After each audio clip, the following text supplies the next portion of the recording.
dnešním masterclassu se budeme bavit o tom, jak strojnásobit tržby v B2B, B2C službách. Je to jednoduché. Pokud jste podnikatel, který působí v oboru služeb na českém trhu nebo na slovenském, tak a provozujete třeba restauraci, kadeřnický salon, digitální agenturu, účetní firmu, stavební firmu, klidovku, fitness studio, prostě se pohybujete v B2B, B2C službách, tak tenhle masterclass je pro vás. Na začátek vám chci říct jednu věc, abyste věděli, že nejsem úplně idiot. Tak je mi 30, podnikám 12 let, od 18, prakticky celou dobu jsem podnikal nějakým způsobem ve službách a doteď mám 2 firmy, které dělají služby, respektive 3. A za celou dobu jsem udělal přes 100 milionů korun v tržbách. Jo? A jenom za minulý rok jsme udělali 23,8 milionů v tržbách v rámci několika mých firm dohromady. Tam, kde jsem majitel nebo spolumajitel, jo? Nebo mám nějaké procenta. To na začátek, nechci o sobě moc mluvit, moc mi to nebaví, nemám potřebu tady vám 5 minut mluvit o sobě, ale chtěl jsem vám na začátek pro nějakou svoji kredibilitu říct, že nejsem nějaký 18letý klučina, který si teďka založil TikTok, Instagram a chce vám tu něco radit. Jo? Takže to na začátek. A jdem se do toho pustit. Takže masterclass, jak dvojnásobit až strojnásobit tržby v B2B, B2C službách. Pokud se pohybujete někde mezi 50 až 500 tisíci korunami teďka v tržbách, což je takové optimum, jo, pokud jako vyděláváte aspoň pade měsíčně, plus minus v průměru až 500, tak tohle masterclass je určitě pro vás. Pokud vyděláváte méně než 50, určitě taky je pro vás, nicméně možná se ještě trošku hledáte v nějakých základech. Určitě jako spousta věcí, třeba z 80% se vám to bude hodit taky, ale já se nejvíc, jakoby moje cílovka a na co se chci soustředit, jsou prostě podnikatele a firmy, které jsou někde mezi těmi 50 až 500 tisíci a chcete škálovat, chcete růst, chcete se dostat třeba časem na 1 milion měsíčně v tržbách a víc. Jo? Tak, tenhle ten teda hodinový masterclass, měl by trvat zhruba hodinu, možná bude trvat díl, tak je teda pro vás. Teďka se budeme bavit o nějakém vyváženém plánu růstu, který kombinuje jak ten strategický nadhled, tak nějaké praktické kroky. Jo? A to samozřejmě s ohledem na český trh. A nebo slovenský. Tam se to tolik neliší. Takže, co teda můžete očekávat? Nebude to nudný monolog, který bude plný teorie. Samozřejmě bavíme se tady na úrovni teorie, ale budu se snažit bavit konkrétně. Jo, opravdu malé střední firmy ve službách, co vás brzdí v růstu a ukážeme si, jak tyhle překážky překonat a probereme všechno od nastavení nějaké správné strategie, obchodního modelu přes marketing, získávání nových zákazníků, práci se stávající klientelou, cenotvorba, zvyšování hodnoty služeb až po efektivitu provozu a nějaké budování týmu, využití technologií, včetně AI a tak dále. Tím cílem je, abyste po absolvování tohoto masterclassu měli jasnou představu, kde a jak začít a odnesli si z toho několik okamžitých akčních kroků. Jo? Tak. Teďka teda první věc a to je vize a strategický základ růstu. Takže prvním takovým předpokladem výrazného růstu tak je pevný strategický základ. Než se pustíme do nějakých konkrétních kroků a opatření, tak je dobré se sám sebe zeptat, jaká je hlavní vize mého podnikání, jo? Jaké jsou naše klíčové hodnoty, v čem tkví naše jedinečnost pro zákazníka. Jinými slovy, musíte se zaměřit na to svoje jádro, na poslání firmy, na její hodnoty a na okruh cílových zákazníků. Podle zkušeností právě expertů, kteří se zaměřují na růst firem a i mých zkušeností, tak právě jasně definovaný účel firmy, její hodnoty a celkově přesná znalost ideálního zákazníka, tak tvoří ten základ, od kterého se potom můžete odrazit až přesně k dvojnásobným, trojnásobným a prostě vícenásobným tržbám. Pokud nevíte, v čem jste skutečně dobří, pro koho tu jste a proč by si klienti měli vybrat vás, tak bude jakákoliv další snaha o růst spíš chaotická střelba naslepo. S tím souvisí i potřebná změna myšlení při přechodu od toho drobného podnikání ke škálování biznesu. Jo? Nárůst tržeb tak není jenom otázka víc práce nebo nějaké náhody, ale vyžaduje to už trošku chytřejší přístup. Takže ujasnit si prostě konkrétní růstové cíle a poté z toho vyvodit strategii. Pamatujte si, že agresivní cíle tak vyžadují soustředěnou strategii. Jo, hodně firem tak se při pokusu o růst nějakým způsobem rozmělňuje v hodně nápadech a i potom operativních činnostech, což je samozřejmě odvádí od podstatných věcí. Určitě to znáte, jako majitel hasíte požáry, řešíte každodenní provozní věci od rána do večera a pak vám nezbývá energie na strategii. Takže je důležité se přestat nechat vtáhnout do těch každodenních drobností a vyhradit si čas na práci na firmě, nejenom jakoby ve firmě.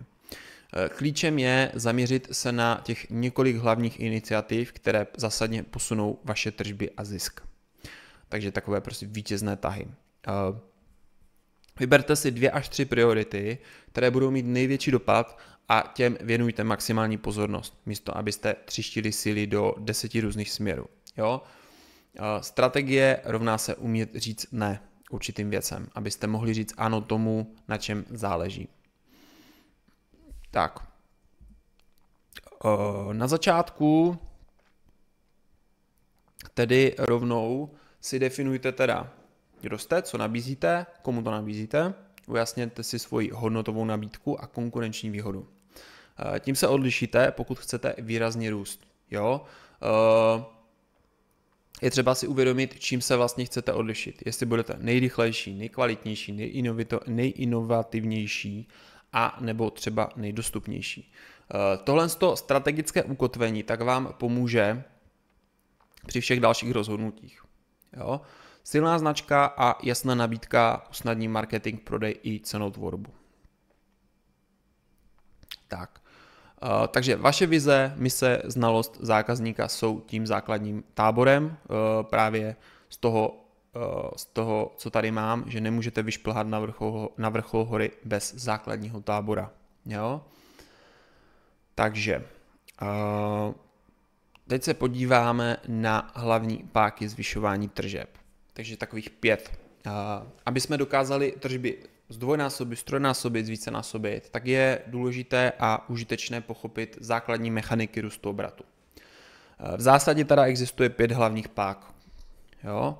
První je zvýšit hodnotu prodeje stávajícím klientům, to znamená prodat víc produktů, služeb každému zákazníkovi při každé transakci. Například nabídnete další služby, větší objem a tak dále. Druhá je zvýšit frekvenci nákupu u stávajících zákazníků, takže docílit, aby zákazníci nakupovali častěji, takže třeba minimálně místo 4krát ročně, tak nakupují každý měsíc. Třetí věc je získat více nových zákazníků, takže rozšířit zákaznickou základnu o nové platící zákazníky. Čtvrtá věc je zvýšit ceny za předpokladu, že zákazníci vnímají adekvátní hodnotu, tak samozřejmě můžete zvýšit cenu a tím i tržby při stejném objemu prodejů. A pátá věc je snížit odchodovost zákazníků, takže udržet víc klientů. Jo, čím méně zákazníků ztratíte, tím více jich zůstává a generuje vám opakované tržby. Každý z těch postupů tak přispívá k růstu tržeb vlastně jinak a ideálně je vhodné kombinovat je. Jo? Hodně malých a středních firm tak instinktivně sáhá hlavně po té třetí páce, to znamená hledání nových zákazníků, a čtvrté, to znamená zdražování. Takže stále zhánějí další klienty a zkouší zvyšovat ceny. To jsou určitě důležité cesty, ale samozřejmě neméně významný potenciál vám leží i uvnitř vašeho stávajícího portfolia zákazníků. Je výrazně jednodušší a rychlejší prodat něco navíc existujícímu zákazníkovi, který vás už zná a má důvěru, než přesvědčit úplně cizího člověka. Navíc prodej stávajícím klientům bývá ziskovější, protože vám odpadá velká část nákladů na akvizici a dobře znáte platební morálku těchto klientů. Další věc taky je důležité nezapomínat ani na frekvenci nákupu. Jo, možná sami nevědomky omezujete, jak často u vás zákazník utratí peníze. Jo, například sezonostní nabídka nebo tím, že se mu sami jenom zřídka připomínáte. Jo? Klasika, modelový příklad, hobby market tak dlouho vydává třeba katalog jenom jednou ročně, což vede k nárazovým tržbám v nějakých silných měsících, třeba ve 2, ale když potom vydává katalog čtvrtletně, tak může zvícenásobit obrat právě tím, že se více připomíná. Jo, protože zákazníci ho mají v podvědomí častěji. Takže jednoduchá věc, častější kontakt s klientem a podněty k nákupu, tak samozřejmě můžou zvýšit tržby.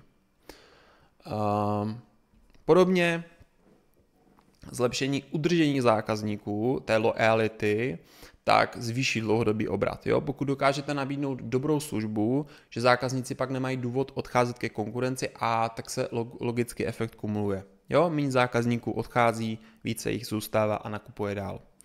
Bonus je, že spokojený věrný zákazník vás dál doporučuje.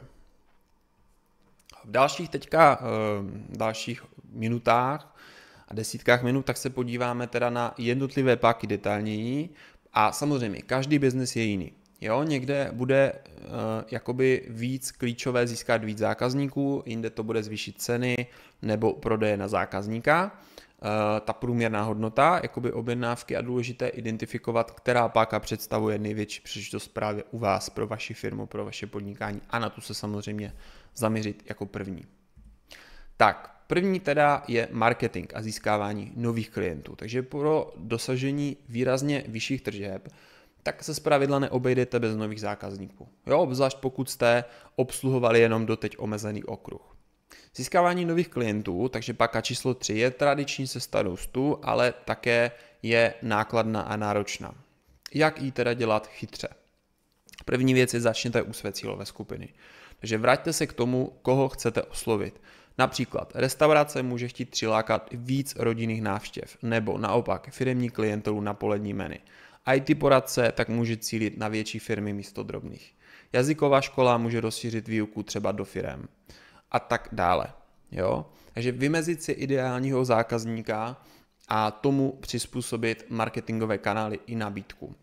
Často pomůže i rozšířit celkově dosah. Jo? Pokud působíte třeba lokálně, třeba jenom v nějakém městě, tak zvážit, jestli můžete obsloužit širší okolí.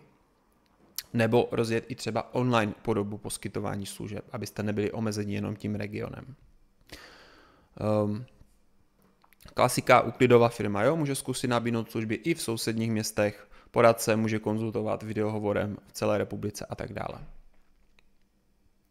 Tak, další věc je využít sílu digitálního marketingu. Klasika. Jo, dnešní zákazník, ať už je to B2C nebo B2B, tak hledá služby hlavně online. To znamená na Google, sociální sítě, někdy taky oborové portály a tak dále. Pokud nemáte kvalitní online prezentaci, tak samozřejmě přicházíte o velkou část potenciálních klientů. O tomhle jsem částečně mluvil, když jsem rozebíral několik firem, které jsem si náhodně našel na firmy.cz, rozklikl jsem si jejich web, byly to všechno služby, je to skoro 1,5 hodiny dlouhý masterclass.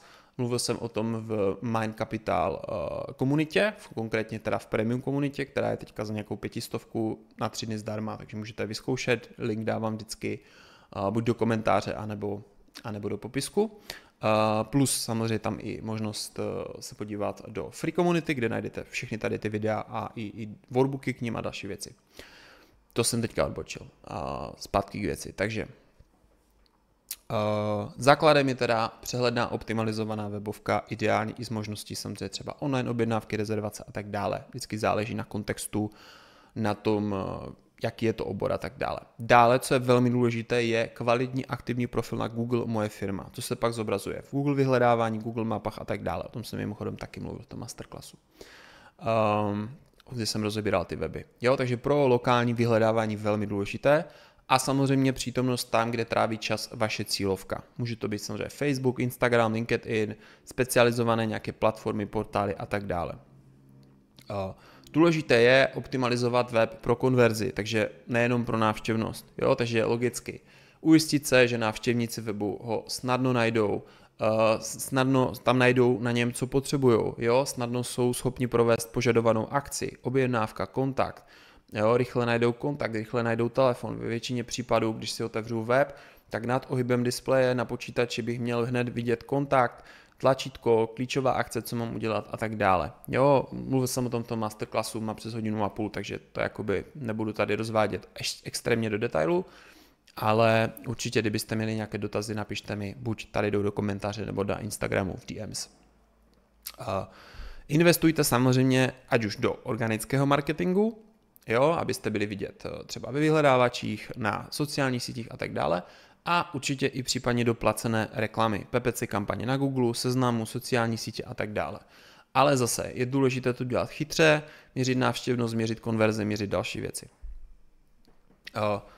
Potom další věc, tak určitě osobní prodej a networking. Určitě zejména v B2B službách tak je klíčový aktivní obchod. Jo, takže nečekat, až zákazníci přijdou sami. Zavést si systematický přístup k akvizici. Jo, například pravidlo, že každý týden oslovíte x nových potenciálních klientů s nějakou relevantní nabídkou. Zvyšte aktivitu obchodníků, jo, nebo vaší. Více schůzek, telefonátů, prezentací a tak dále. Jo, logicky.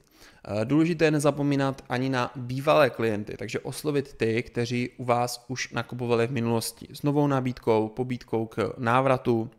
Často to vyžaduje méně úsilí než úplně nový studený kontakt.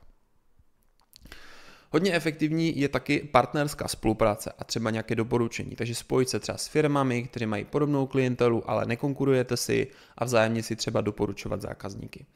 Například svatební fotograf může spolupracovat například s květinářstvím, vizážistkou, jo, konzultant s účetní firmou a tak dále a tak dále. Takže síťovat na třeba oborových akcích nebo nějakých profesních skupinách, ať už je to offline nebo je to třeba online, LinkedIn, Facebook a tak dále. Takže můžete dát o sobě vědět třeba v komunitách. A vlastně poslední věc v této oblasti tak je budujte pověst odborníka a značky. Takže zvláště u služeb tak platí, že klienti dají přednost firmě, o níž slyšeli něco pozitivního. Jo? Takže investujte do obsahového marketingu, publikujte třeba užitečné články, tipy, případové studie nebo přesně krátká videa s radami. Staňte se tedy pro zákazníky důvěryhodným rádcem, nejenom prodejcem. To posílí značku, přinese klienty, kteří už potom mají nějakou důvěru. Co je taky důležité, sbírejte hodnocení a recenze od spokojených klientů na Google, na Seznamu a tak dále. Pozitivní recenze výrazně zvyšují šanci, že si noví zákazníci vyberou právě vás. Když to teda shrnu, tady tu část, tak pro získání nových zákazníků buďte vidět, buďte dostupní a buďte přesvědčiví. Takže využijte víc kanálů najednou, online i offline a průběžně sledujte, co funguje nejlíp. Jo, měřte, odkud lidé přichází, které kampaně konvertují a tak dále. Nezapomeňte, že každý nový kontakt je třeba proměnit v platícího zákazníka, takže myslete na prodejní proces. Jo, rychle reagujte na poptávky, mějte případné jakoby kvalitní nabídky připravené. Jo? Sledujte i vlastně následné oslovení nerozhodnutých zákazníků. Jo?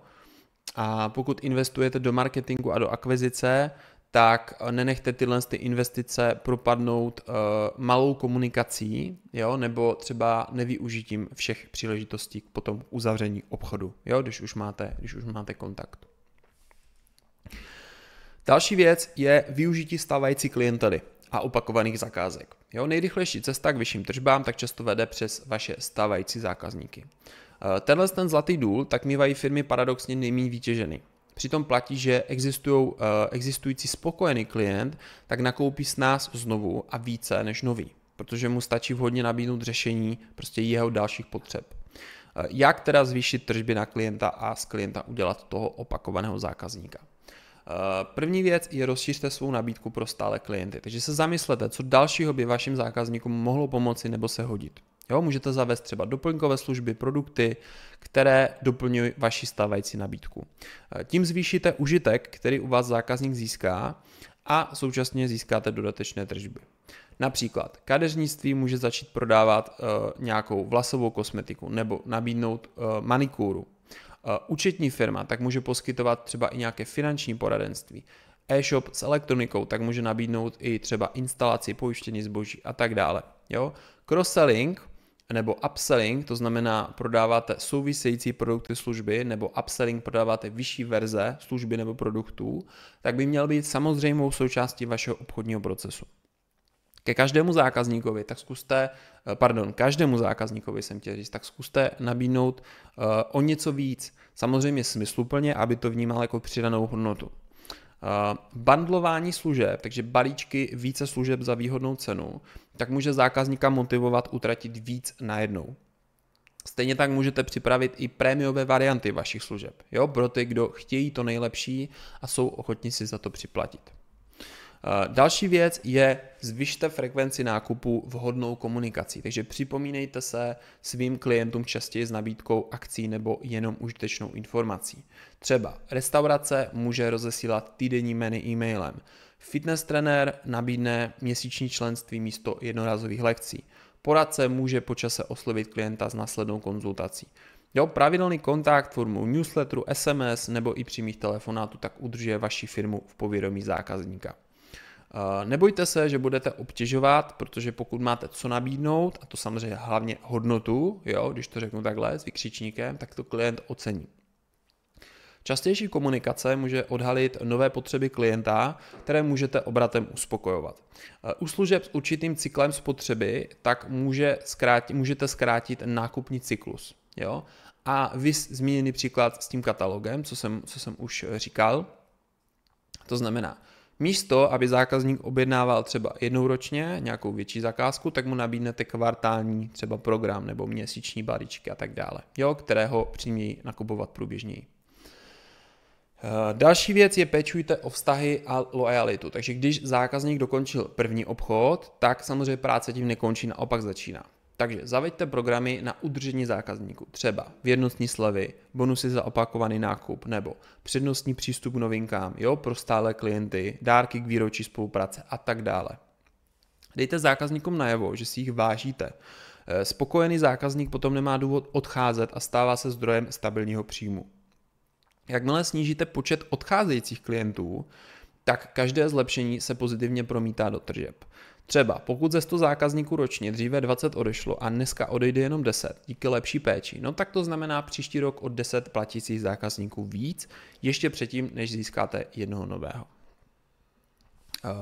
Další věc je, vyžádejte si zpětnou vazbu a řešte problémy klientů. Udržení zákazníka souvisí i s tím neustálým zlepšováním, takže pravidelně se ptejte svých klientů třeba, co by jim dále pomohlo nebo usnadnilo život, jaké problémy můžete vyřešit a tak dále. Jo, pamatujte, že neprodáváte produkt nebo službu, ale vy prodáváte skutečné řešení jejich problémů nebo potřeby. Jo? Když budete aktivně naslouchat, tak možná zjistíte, že klient by třeba uvítal nějakou službu navíc, nebo jiné třeba uspořádání procesu, nějakou pohodlnější komunikaci a tak dále. Jo? A to je pro vás podnět k inovaci. Neustálým zvyšováním kvality a užité hodnoty toho, co nabízíte, tak potom nejenom udržíte klienty, ale učiníte svoji firmu atraktivnější i potom pro ty nové. Jo? Protože samozřejmě přirozeně ta dobrá pověst se roznese. Další věc je reaktivujte jakoby dřívější zákazníky. Takže máte-li databázi klientů, kteří u vás třeba už rok nebo déle nic nekoupili, tak je oslovte s cílenou nabídkou, jo, nějakého bonusu, jakoby za ten návrat v uvozovkách. Připomeňte se jim, možná jenom zapomněli, nebo jejich potřeby třeba opět mohly teďka už jakoby dozrát, jo. A někdy stačí jednoduchý e-mail. Typu, chybíte nám, vrátíte se, máme pro vás novinku, jo? A řada těch bývalých klientů může zareagovat. Závěrem teda této části, tak maximalizujte životní hodnotu zákazníka, neboli Customer Lifetime Value. Jo? Každý zákazník, kterého získáte, tak by měl ideálně opakovaně nakupovat a utrácet u vás víc peněz. Takže tuhle šanci jako nepromeškejte, protože firmy často soustředí 90% úsilí na tu akvizici a jenom třeba jenom 10% na péči o zákazníka. Takže zkuste ten poměr více vyvážit a uvidíte výrazný efekt na tržby a zisk. Další věc, o které se budeme teďka bavit, je cenotvorba a zvyšování hodnoty nabídky. Já se teďka jenom mezi tím napiju.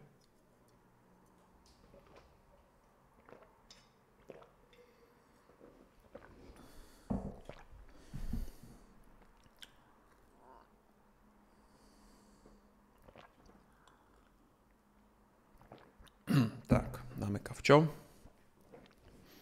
Takže cenotvorba a zvyšování hodnoty nabídky.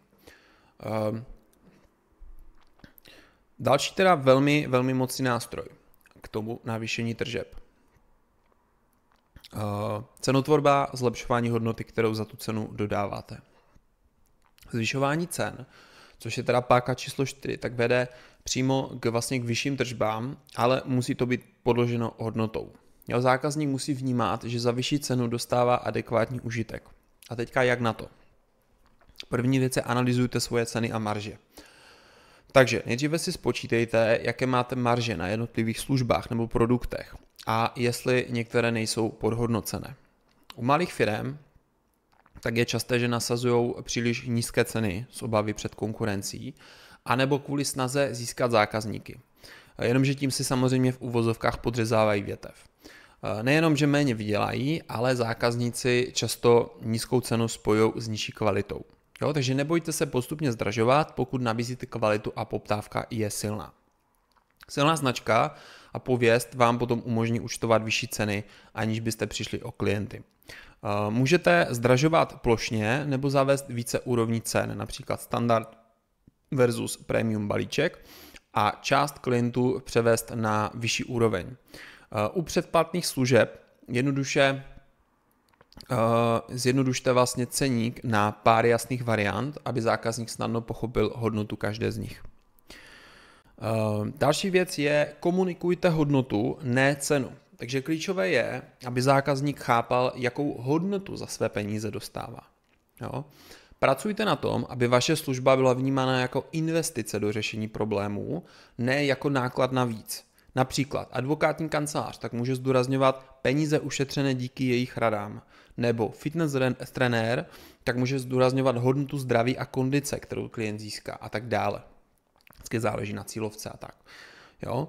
Pokud zvýšíte kvalitu služby, tak nabídněte něco navíc, nebo se specializujte na urgentní dodání. Zákazníci tu vyšší cenu potom přijmou. Jo? Zlepšete svůj produkt nebo službu tak, aby byl jakoby nejlepší v té své třídě. Jo? A pak si za to můžete říct odpovídající odměnu. Investice do zvýšení kvality tak se může vrátit i v možnosti jakoby vyšší ceny. Jo? Ta osvědčená rada zní, pokud vy zvýšíte přínos pro klienta, tak můžete zvýšit i cenu. Teďka další věc a to je neváhat si účtovat za extra služby. Hodně firem ve službách tak dělá tu chybu, že spoustu těch drobných nadstandardů dává zdarma. Jo? Často z dobrého srdce nebo ve snaze se zalíbit. Sám to znám, zažil jsem to za ty roky.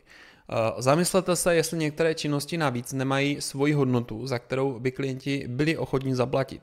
Například odvoz, dovoz zboží, expresní zpracování zakázky, nadstandardní podpora mimo pracovní dobu a tak dále. Jo, to všechno můžete nabídnout jako placené přidané služby.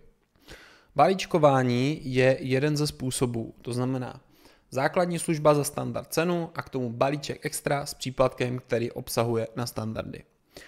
Klienti si rádi volí z variant a ti, kteří chtějí to nejlepší, tak vám rádi zaplatí víc.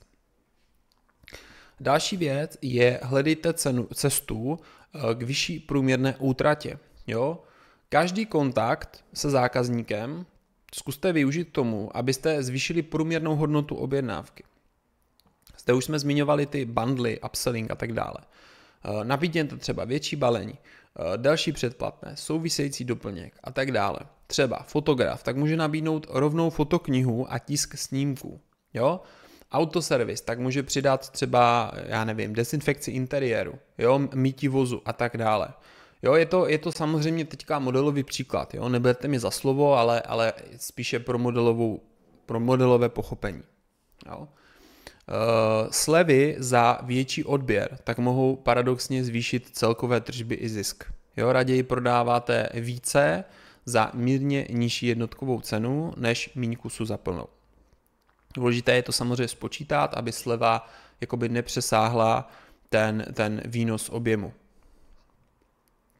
Uvědomte si, že 10% sleva výměnou za dvojnásobný objem tak je furt jako velké vítězství. Tak, cenové strategie a experimentování. Ještě poslední věc. Nebojte se s cenama trošku experimentovat. Jo, můžete například zavést množstevní slevy, věrnostní programy nebo časově omezené akce. Jo, to přivede nové i staronové zákazníky, protože lidi milují pocit výhodné koupě. Zkuste i třeba AB testovat různé nabídky. Třeba měsíc nabízíte balíček služeb za jednu cenu a další měsíc za mírně jinou a sledovat poptávku. Samozřejmě tam je důležité brát v potaz sezónní výkyvy a tak dále, aby to bylo průkazné, ten výsledek. Sledujte taky ceny konkurence, ale neorientujte se jenom podle nich, protože pokud chcete růst, tak nemusíte být nutně nejlevnější na trhu, často je lepší soutěžit s kvalitou a pověstí, než jenom cenou. Tak, když to teďka shrneme, tak na závěr.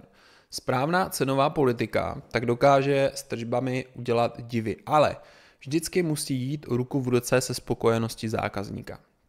Pokud by zdražení vedlo k odlivu klientů, tak ztrácí smysl. Proto je důležité dělat změny citlivě a komunikovat je jako vylepšení hodnoty. Když to shrnu, tak nabízet víc hodnoty a nebojit se za ní říct víc peněz. Vaši zákazníci to v konečném důsledku přijmou, pokud budou cítit, že se jim to vyplatí.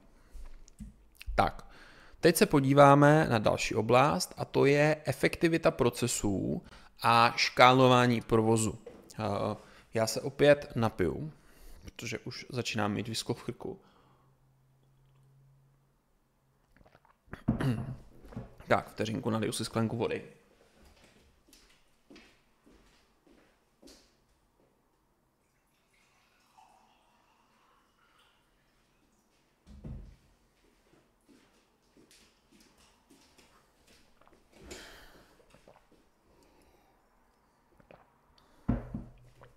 Tak, máme za sebou půl hodinku, takže jsme tak zhruba v půlce. Takže teď budeme mluvit teda o procesech. Velmi klíčová věc, když rostete jako firma, jako podnikatelé. Jakmile začnete získávat teda víc zákazek zákazníků, tak narazíte na otázku, jestli unese vaše firma větší objem práce, aniž by utrpěla kvalita, nebo vás to semlelo. Představa růstu je vždycky lákavá, ale musíte být postavení na škálování a musíte s tím počítat. To znamená, mít procesy a systémy, které zvládnou obsloužit víc klientů s tím podobným úsilím. Je důležité se podívat na svoje současné provozní postupy a identifikovat ty jakoby úzká hrdla. V čem spočívá vaše služba a kde je limit? Například kadeřnice tak nemůže ostříhat 5 lidí najednou. To je logicky přirozené omezení. Řešením je buď navýšit kapacitu, takže najmete další kadeřníky, nebo najdete nový model. Jo? Takže třeba začnete prodávat i vlasové produkty, jo? Případně i online. Nebo samozřejmě offline. Takže tohle je, jo? Hledáte další způsoby, jak v daném oboru přesně jako absolvovat, crossovat a tak dále. Důležité je tedy automatizovat a zjednodušovat všechno, co se dá. Jo, takže sepsat si krok za krokem, jak probíhají ty klíčové činnosti od získání zakázky přes realizaci až potom po vyřízení plateb a tak dále. Když jsou procesy jasně popsané, tak je s nás zdokonalíte nebo předáte dalším lidem. Takzvané SOPs, jo, neboli standardní operační procesy, tak jo, jakoby provozní manuály, tak možná to zní jako byrokraticky, ale i v malé firmě tak to udělá pořádek. Jo?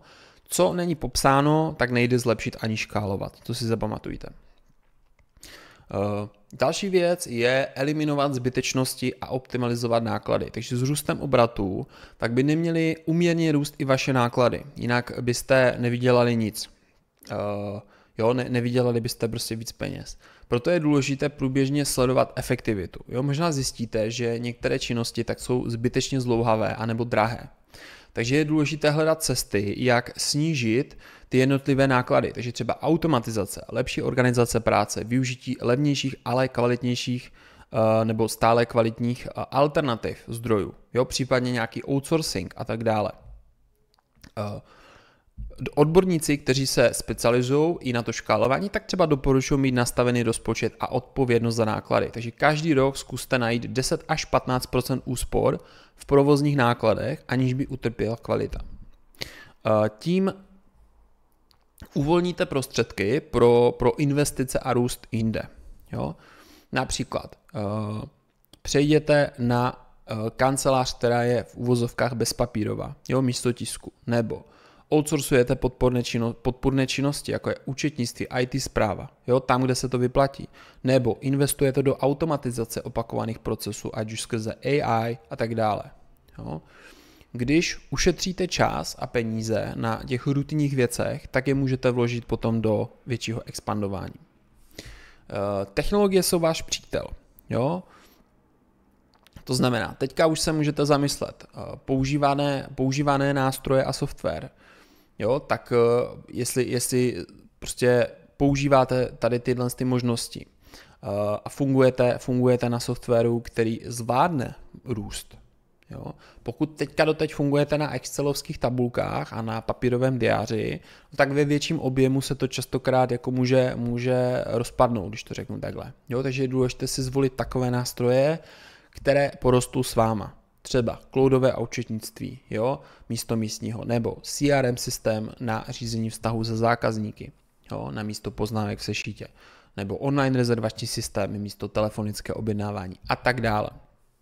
Takže správná technologie v tomhle odstraní samozřejmě lidské chyby a zrychlí vám to práci. A potom, když přijde dvojnásobek klientů, tak se vám nezdvojnásobí hnedka stres, protože ten systém kolem toho, ať už je to software, anebo ty procesy, tak to zvládnou pobrat. Další věc je standardizovat, kde to jde, takže, ale zároveň zachovat kvalitu. Škálování často znamená zavést jednotné postupy, aby každý zákazník dostal konzistentní službu, i když jich bude víc a třeba je neobslouží přímo majitel nebo přímo stejný člověk. Přesto se snažte najít balanc, aby se vaše služba nestala jakoby neosobní továrnou v uvozovkách. V malých firmách tak je konkurenční výhodou právě osobní přístup. Jo, a ten lze do jisté míry škálovat tím, že ho naučíte svůj tým. Udělejte si z kvality checklist, který každý obdrží a se zákaznického přístupu součást jakoby vaší firemní kultury. Jo. Kvalita nesmí klesnout s růstem kvantity, jinak byste si rychle zničili pověst. Takový příklad z praxe, tak Barbara Turley, což je zakladatelka firmy Virtual Hub, tak vybudovala tým 350 lidí během 10 let. A říká, že klíčem bylo jediné. Systematizovat. Jo? A když říkám systematizace, tak nejde jenom o zmapování procesů, ale o jejich skutečné zapsání. Díky tomu nebyla vykolejená v uvozovkách z chaosu růstu, protože měla dobré systémy, o které se mohla opřít. Jo, tohle je cenná rada, takže důsledně zapisujte a zdokonalujte procesy, ať roste cokoliv, tak vy máte pevnou půdu pod nohama. Tak, další věc je tedy teďka budování týmu a chytré delegování. Pokud míříte k násobnému růstu tržeb, tak pravděpodobně to nebude práce pro jednoho člověka. Jo, dřív nebo později tak narazíte na svoje časové a odborné limity a bude nutné budovat tým nebo využít externí výpomoc. Platí, že abyste mohli pracovat na rozvoji firmy, tak musíte část práce ve firmě předat jiným.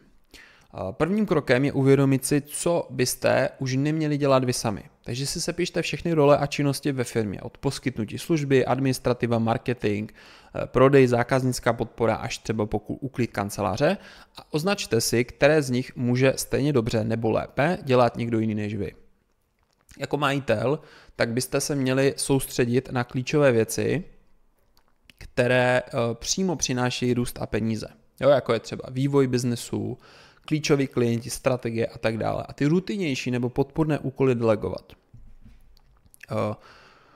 Neberte si na sebe všechno. Spousta podnikatelů zpočátku dělá třeba účetnictví, marketing, provoz i samotnou službu, což je pochopitelné, ale brání vám to růstu. Jo, máte jenom 24 hodin denně. Takže pokud chcete zdvojnásobit tržby, tak je nemůžete zdvojnásobit tím, že zdvojnásobíte svůj počet odpracovaných hodin. Takže musíte začít násobit kapacitu skrze tým. Pokud ještě nemáte zaměstnance, tak může být ze začátku řešení třeba outsourcing, takže si najmete třeba virtuální asistentku na administrativu pár hodin týdně, nebo externí účetní, nebo marketingového konzultanta na správu kampaní a tak dále. Jo, to vám uvolní ruce a jakmile to finance dovolí a objem práce roste, tak zvažte přijetí i zaměstnanců nebo partnerů. Ale pozor, vyvarujte se ukvapeného nabírání lidí v uvozovkách do počtu nebo co nejlevněji. Hodně malých firem tak chybuje právě unáhleným náborem nekvalifikovaných lidí jenom proto, aby ušetřili, což se často potom prodraží na těch chybách a nutností je hodně zaučovat. Při škálování tak potřebujete takzvané násobiče síly v uvozovkách. To znamená lidi, které jejich schopnosti a zkušenosti tak mají neúměrně velký pozitivní dopad. Ideálně jsou to třeba takoví, kteří už pracovali s typem zákazníků anebo v tom měřítku, kde se chcete dostat. Například, pokud jste malá účetní firma a chcete se vypracovat na větší, tak možná se vyplatí najmout třeba nějakého seniorního účetního, který má zkušenosti z větší společnosti a pomůže nastavit třeba procesy pro více klientů. Jo? Tak, další věc je delegování. Delegování není jenom o najmutí lidí, ale taky o jejich správném vedení a důvěře. Když už máte schopné lidi, tak nechte je dělat jejich práci a nesnažte se mikromanagovat každý detail. Jo? To by vás opět zaměstnalo a je to demotivující i pro ně hlavně.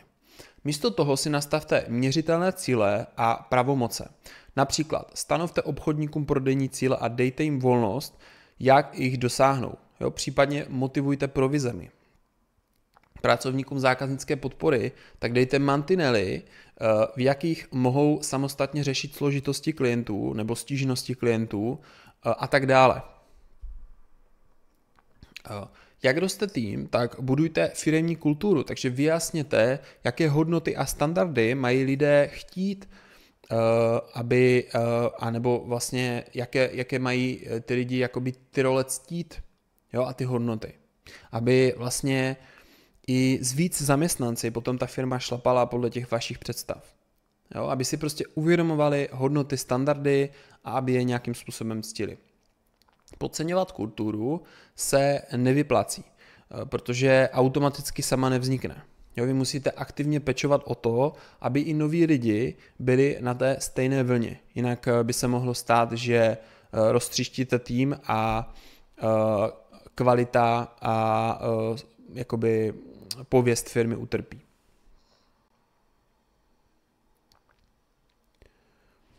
Tak, další věc je plánovat kapacity dopředu. Nárůst zakázek tak může přijít skokově, třeba se vám povede výborná kampaň. Mějte proto připravený plán, koho oslovíte na výpomoc, když třeba poptávka překročí aktuální kapacitu. Jo? Lepší je přijímat posily trošku dříve než pozdě. Jo? Pokud už vy a váš tým jedete na 120% a nestíháte, tak samozřejmě trpí tím potom kvalita i morálka. Jo? A když zaměstnance přetížíte, tak vyhoří, odejdou, jo, což zase ohrozí růst. Takže raději postupně posilujte tým tak, abyste měli určitou rezervu pro růst, samozřejmě v rámci finančních možností. A poslední věc je rozvoj týmu. Rozvoj týmu se rovná rozvoj firmy, to je důležité si uvědomit. Takže zase investovat do nějakého školení, tréninku, předávání know-how uvnitř firmy a tak dále.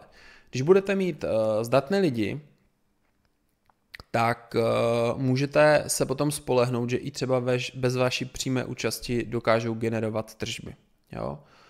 Delegujte i vztahy s velkými klienty. Nemůže všechny klíčové zákazníky obsluhovat osobně majitel. Jo? To není škálovatelné, takže se potom naučte a naučte svoje manažery nebo seniorní pracovníky převzít péči i o tu VIP klientelu. Připravte se taky na to, že konkurence zareaguje. Jo? Až porostete, tak možná vám bude chtít přetahovat zaměstnance nebo pomlouvat firmu. Takže je důležité potom proto budovat loajalitu týmu, dobré podmínky, motivující vize a tak dále. A u zákazníků si hlídejte, aby měli důvod zůstat, i když se třeba objeví nějaké lákadla u konkurence. Když to teda shrneme, tak v oblasti lidí platí: správní lidé na správných místech násobí váš růst. Špatní lidé nebo špatně vedený tým tak ho brzdí. Takže naučte se být lídrem, který předává odpovědnost a roli kouče. Jo? Potom může firma růst, zatímco vy teda dohlížíte na ten směr. Další teda oblast, o které budeme mluvit, tak je finanční řízení a udržitelnost růstu. Já se zase napiju.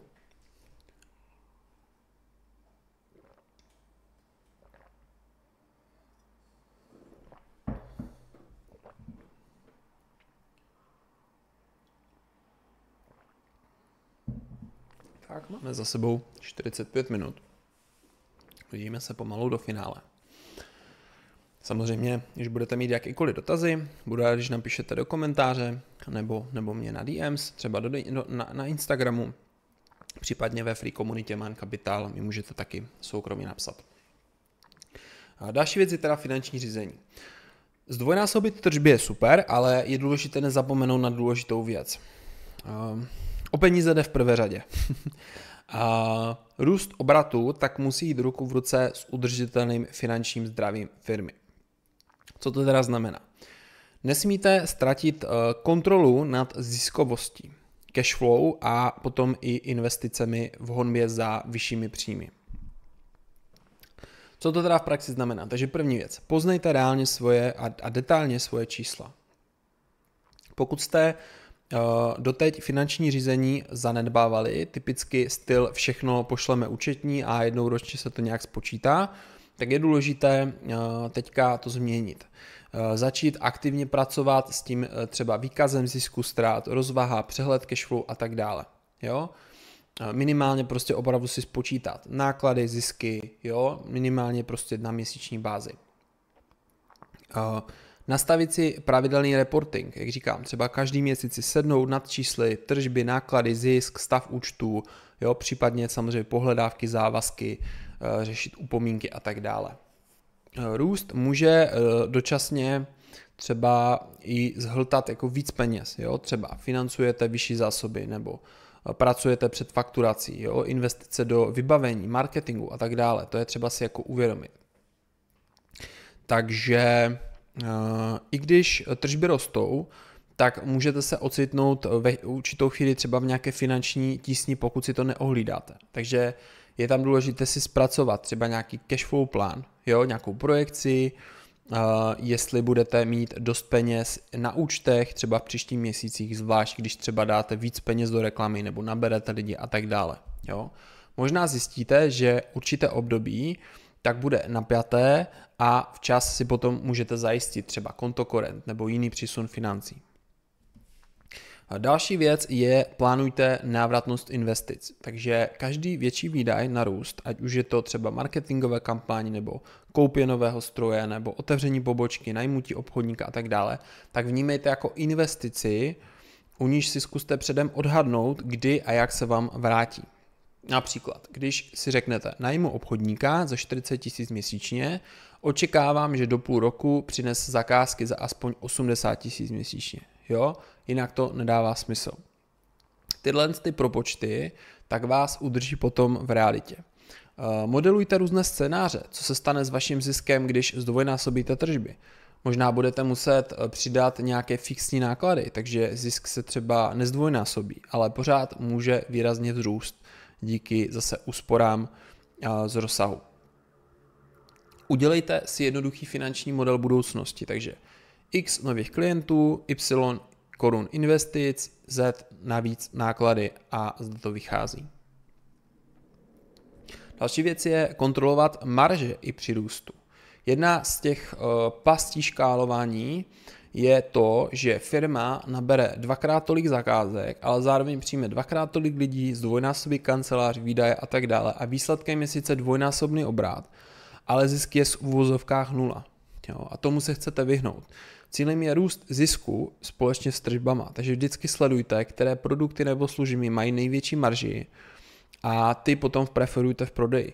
Jo, někdy může dávat smysl i něco utlumit, pokud to sice zvyšuje obrat, ale ubírá kapacity a nevydělává to, jo, nebo to třeba generuje problémy.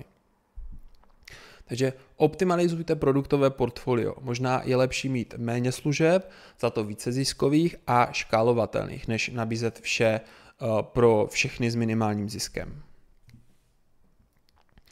Tak, další věc je financování růstu. Takže pokud cílíte na opravdu výrazný skok, například otevřít pobočky v dalších městech, expandovat do zahraničí nebo třeba vyvinout nějaký nákladný nový produkt, tak zvažte možnost financování. Jo, můžete využít samozřejmě bankovní úvěr, investor, dotaci a tak dále. Každá varianta má pro a proti, úvěr zatíží cashflow splátkama, investor vás částečně jakoby vám rozředí vlastnictví firmy. Důležité je, aby ta finanční injekce byla smysluplná, takže aby vám umožnila růst rychleji, než byste zvládli jenom z vlastních zisků. Jo?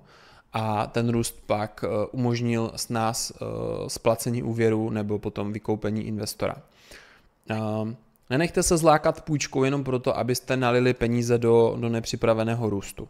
Jo? Nejdříve plán a potom peníze. Když už půjčku nebo investici využijete, tak se držte plánu, takže sledujte, jestli se rostoucí tržby a zisk dostavují tak, jak jste předpokládali. Pokud ne, tak rychle přehodnoťte strategii, ať se nedostanete do problému. Další věc jsou samozřejmě rezervy a horší scénáře, takže součástí finančního zdraví je i příprava na jakoby nečekané problémy. Růst není nikdy přímočarý. Jo?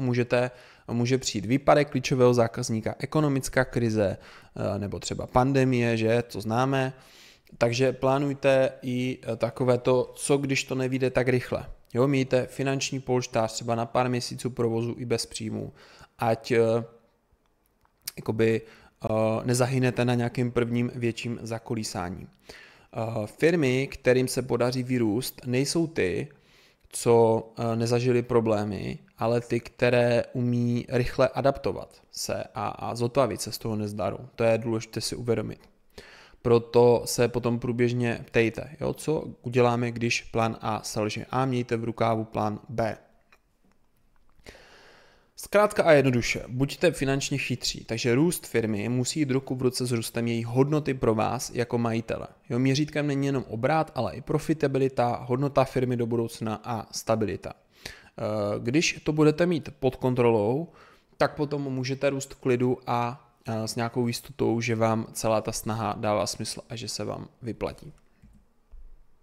Teďka krátce k využitím technologií a AI pro urychlení zisku. Poslední část našeho masterclassu teda věnujeme tomuto, protože samozřejmě v dnešní době i menší podnik může díky tomu skokově zvýšit efektivitu a konkurenční výhodu. Už jsme se teda částečně toho dotkli, využití správných nástrojů v rámci procesu a teď to pojďme trošku rozvést. Technologie jsou teda základ škálování. Jo, takže je důležité si zhodnotit, jaké softwarové nástroje a systémy používám pro řízení firmy a jestli mi spíše pomáhají nebo mi je už brzdí. Jo. Například cloudová řešení mají výhodu, že rostou s váma. Jo, cloudový CRM, účetnictví, jo, tak to zvládne logicky 1000 nebo 100 i 1000 zákazníků jenom s drobným navýšením poplatku, zatímco papírová evidence, no tak ta by se zhroutila. Důležité je dbát na to, aby vámi zvolené aplikace byly propojené, optimálně integrované a umožnily integrace. Jo, protože ruční přepisování dat z jednoho systému do druhého, tak je samozřejmě ztráta času a i velké riziko chyb. Další věc je třeba optimalizovat opakované úkoly pomocí nástrojů, jako je třeba Integromat, Make, Zapier nebo funkce přímo v softwaru. Jo, takže používat automatizační nástroje. Například webový formulář od zákazníka, tak automaticky může založit zakázku v systému. Po dokončení služby se může vygenerovat a odeslat faktura a tak dále. Jo, každá taková automatická akce tak šetří lidskou práci a umožní odbavit více zakázek. Další věc, co se toho týká, tak jsou online služby pro klienty. Takže přemýšlejte, jak technologie zjednoduší život i vašim zákazníkům, protože samozřejmě spokojený zákazník rovná se loajální zákazník a i dobrá recenze. Můžete třeba zavést online rezervační systém, aby si klienti sami vybrali termíny namísto domlouvání po telefonu. Jo, v některých případech to dává smysl. Ušetříte tím čas sobě i jim. Moderní klient tak třeba ocení možnost online plateb, elektronického podpisu smluv, jo, třeba přes Signy, myslím, že se to jmenuje Signy, my jsme to používali ve firmě, se podívám. Jo, Signy se to jmenuje, to je, myslím, přímo české řešení pro elektronický podpis, můžu doporučit, jo, vypadá to takhle, tady to ukážu na obrazovce. Tak, teď se musím podívat, kde jsem skončil. Jo, takže online platby, podpis smluv elektronicky, sledování zakázky online, jo, chat, podpora na webu a tak dále. Tyhle ty prvky tak dřív bývaly spíše doména větších firm, dneska už jsou dostupné i pro malé a často jsou třeba zdarma a jsou levné.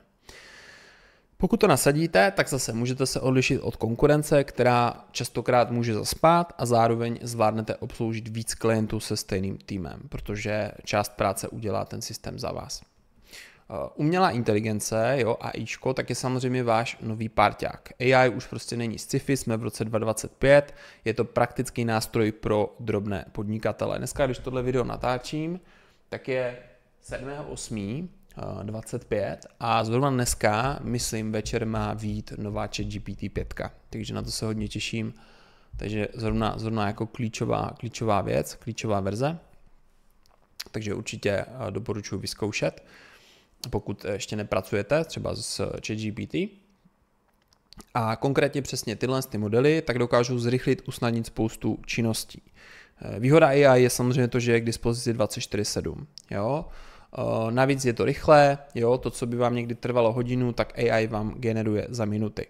Samozřejmě AI není dokonalá, jo? Umí ale často nastínit řešení, a se kterým vy potom můžete pracovat dál.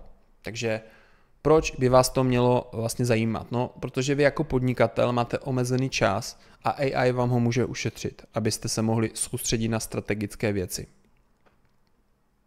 Můžeme se podívat na pár teďka jakoby příkladů, jak vám AI může pomoct. Jo, jenom tak v rychlosti. Generování marketingových textů. No tak pokud potřebujete poutavý příspěvek na Facebook nebo e-mail pro zákazníky nebo popis třeba nové služby na web, tak můžete zadat AI úkol, aby navrhla text podle vašich instrukcí. Jo, prompt typu vytvoř poutavý příspěvek na Facebook pro kosmetický salon oznamující podzimní akci, sleva 20% na všechny kadeřnické služby, použij přátelský a nadšený tón, délka 2 až 3 věty, a AI vám obratem navrhne návrh textu, který můžete doladit, použít a tak dále. Jo, můžete více interagovat a ještě ho doladit. Tohle to bylo samozřejmě takový rychlý příklad. Jinak v naší Mind Capital Free komunitě máme asi už přes 200 promptů podobných, které můžete využít. Takže doporučuji se registrovat, pokud chcete AI prompty. Další věc, třeba nápady na obsah a inovace. Takže když vám dochází inspirace, tak AI vám může posloužit jako kreativní partner. Jo, zase příklad. Prompt navrhni 5 originálních způsobů, jak může lokální kavárna využít nebo zvýšit frekvenci návštěv stávajících zákazníků v podzimním období. Jo, a můžete dostat nápady, třeba věrnostní program s podzimním razítkovým nějakým páskem, jo, tematické ochutnávky, workshopy, ze kterých můžete čerpat. Jo, takže AI prostě jakoby procházela internet nebo ho i prochází v danou chvíli a může vám kombinovat různé osvědčené postupy. Další věc je třeba zákaznická podpora a komunikace, takže AI vám pomůže připravit profesionální odpověď na třeba často se opakující dotazy nebo nepříjemné situace. Jo, příklad promptu zase. Napiš zdvořilou odpověď zákazníkovi, který si stěžuje na pozdní dodání služby. Omluv se a nabídni řešení, například slevu na příští službu.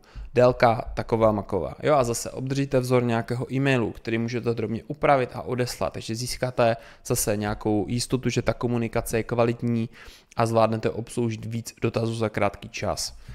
Další věc jsou třeba interní dokumenty a procesy, takže zase potřebujete sepsat třeba pracovní instrukce, smlouvu, i když tam bych byl opatrný, určitě u klíčových smluv bych to i potom konzultoval a řešil s právníkem, nebo třeba vyplnit nějaký formulář, tak zase AI vám může pomoct jako první nástřel. Jo, třeba sepíš jednoduchý pracovní postup pro nového zaměstnance call centra, jak vyřizovat telefony té zákazníků od představení přes řešení dotazu po rozloučení, použít číslovaný seznam kroku a zase AI vám může nastínit strukturovaný postup, jo, který potom použijete a doplníte o specifika vaší firmy. Důležitá věc, čím víc kontextu AI dáte v tom promptu, tím lepší odpověď vám dá. Čím víc kontextu o vás, o vaší firmě a tak dále. Jo? Další věc jsou překlady a korektury, takže zase pokud máte zákazky v zahraničí, dodavatele, tak zase můžete využít AI k rychlému překladu textu, e-maily, nabídky a tak dále. Jo?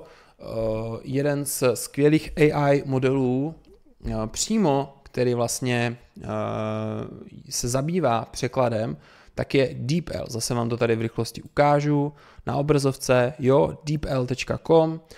Myslím, že nedávno vydali nějakou novou verzi, jo, takže doporučuji DeepL, v určité verzi je to i zdarma, poměrně dostačující, takže přes DeepL můžete dělat skvělé překlady, je to teďka do 35 jazyků, a nebo do určité míry samozřejmě s klasickými AI-kama, jako jsou ChatGPT. Takže tak. A tohle to teda bylo jenom pár příkladů, jo, pro představu.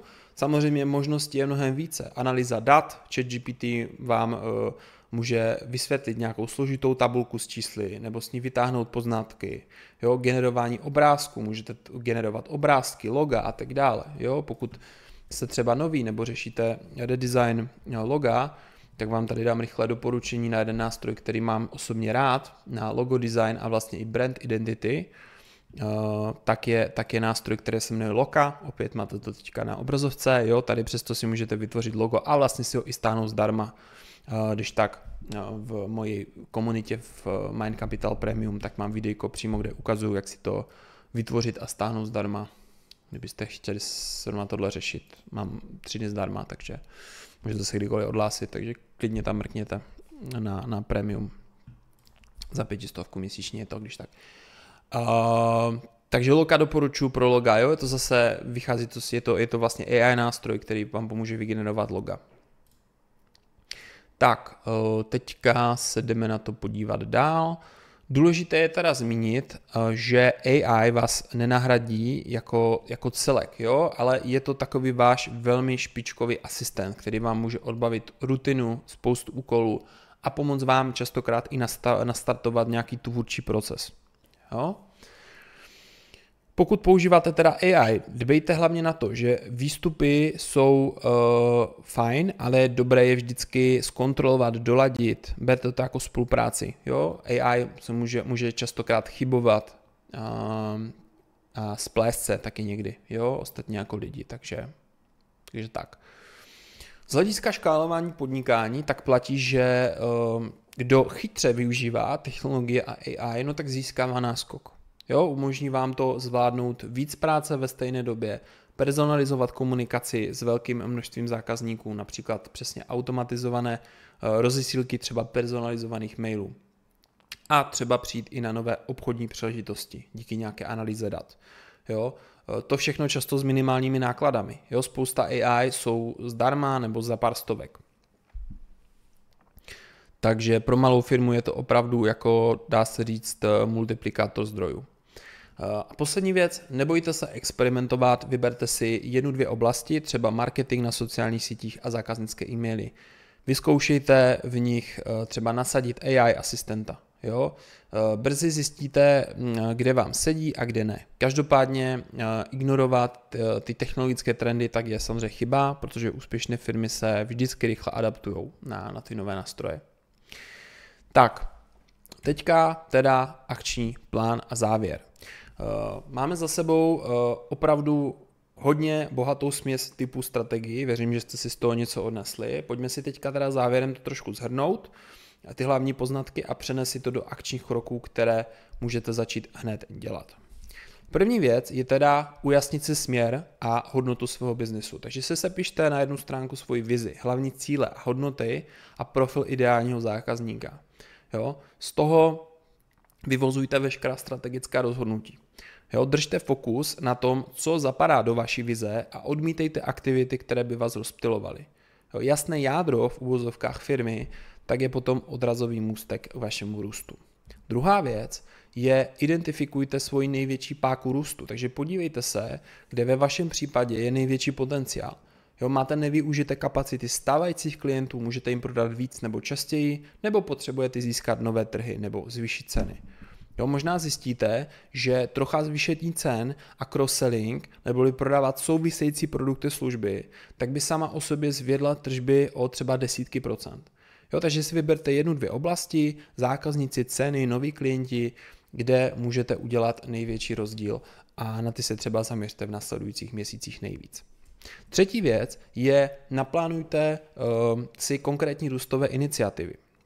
Takže z vašich v uvozovkách vítězných tahů, tak si udělejte projektový plán, například získání 50 nových zákazníků, jak reklamní kampaň od září, redesign webu od října, obchodník na cold cally, partnerská spolupráce s firmou X, jo, nebo zvýšení průměrné útraty o 30%. Jak zavést dvě nové doplňkové služby do prosince, školení personálu na upselling v říjnu, jo, test nových balíčků cen a tak dále. Ke každé iniciativě tak si dejte měřitelné cíle neboli KPIčka a termíny. A tím proměníte v přání chci růst v uvozovkách v konkrétní akční kroky. Bod 4 je zlepšete jeden proces už ten týden, takže si optimálně vyberte nějaký jeden interní proces, který vás nejvíc brzdí nebo vás štve, třeba vyřizování objednávek, jo, komunikace se zákazníky, předávání zakázek v týmu. A podrobně si to zmapujte a potom navrhněte aspoň jedno zlepšení, třeba využít nový software, nebo vytvořit šablonu, nebo odstranit zbytečný krok. Implementujte to a sledujte výsledek. Jo, a tím začnete takovou kulturu neustálého zlepšování, která je pro ten růst zásadní. Krok číslo 5 je delegujte aspoň jednu odpovědnost. Takže se podívejte na svůj dlouhý seznam úkolů a vyberte něco, co předáte kolegovi nebo externistovi. Jo, i kdyby to měla být třeba jenom správa Instagramu nebo najmutí brigádníka na výpomoc v provozu jednou týdně. Naučíte se tak opouštět ten mikromanagement a získáte čas na strategii. Důvěřujte lidem, začněte v malém a postupně delegujte víc, jakmile uvidíte, že to funguje. 6.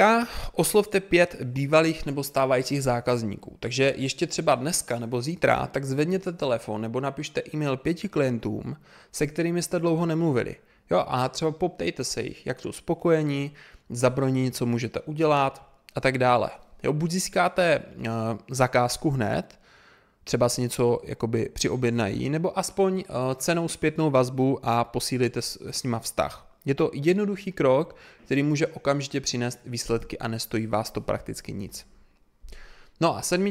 Vyzkoušejte si AI asistenta, takže si založte účet, pokud nepoužíváte ještě AI, tak začněte využívat třeba ChatGPT a zkuste si jeden z těch promptů, které jsem vám zmiňoval, když tak potom udělám workbook z tohoto i do Mind Capital Free ke stažení. A samozřejmě už teď tam najdete přes 200 promptů v komunitě, takže se klidně registrujte a můžete je vyzkoušet. A třeba můžete AI nechat navrhnout příspěvek na sociální sítě nebo analýzu cílovky nebo článek, cokoliv, jo, karousel a tak dále. Uvidíte, že to funguje, že to dává smysl a vždycky je lepší začít a postupně to zdokonalovat, než hned být úplně perfektní. Jo, to je taky velmi důležité si říct. Stanovte si třeba, že každý týden vyzkoušíte AI na nějakou jednu konkrétní úlohu třeba ve vaší firmě. Jo, a postupně zjistíte, kde vám to ten čas šetří nejvíc. Na závěr si uvědomte jednu zásadní věc.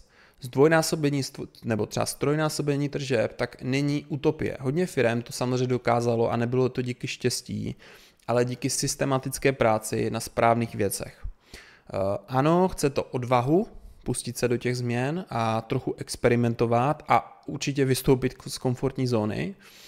ale odměnou je potom samozřejmě silnější rostoucí biznes, který vám může přinést nejenom vyšší příjmy, ale i větší jistotu do budoucna, protože firma, která logicky roste, tak má obvykle lepší pozici na trhu. Nebojte se dělat velké kroky, ale zároveň mějte trpělivost, protože růst je proces a někdy to chvilku trvá a jde to jakoby po etapách. Jo? Tak jako ten výstup na tu horu, co jsem zmiňoval na začátku. Buďte strategičtí, buďte vytrvalí a hlavně otevření novým přístupům, to je v biznesu velmi důležité. Využijte teda osvědčené principy, které jsme si probrali, a přizpůsobte je tomu svému oboru a situaci. Já doufám, že se vám ten masterclass líbil, že vám dodal inspiraci, že vám dodal praktické návody, jak to posunout. A teď už je to teda na vás, takže je to o tom začít pracovat na těchto z těch věcech. A já vám samozřejmě přeju, ať se vám v tom daří a ať máte v tomto úspěch. Kdyby cokoliv, tak jsem k dispozici buď to na chatu na Instagramu optimálně, a nebo případně v Mind Capital mi můžete napsat. Tak jo, ať se daří a budu se těšit potom v dalším videu.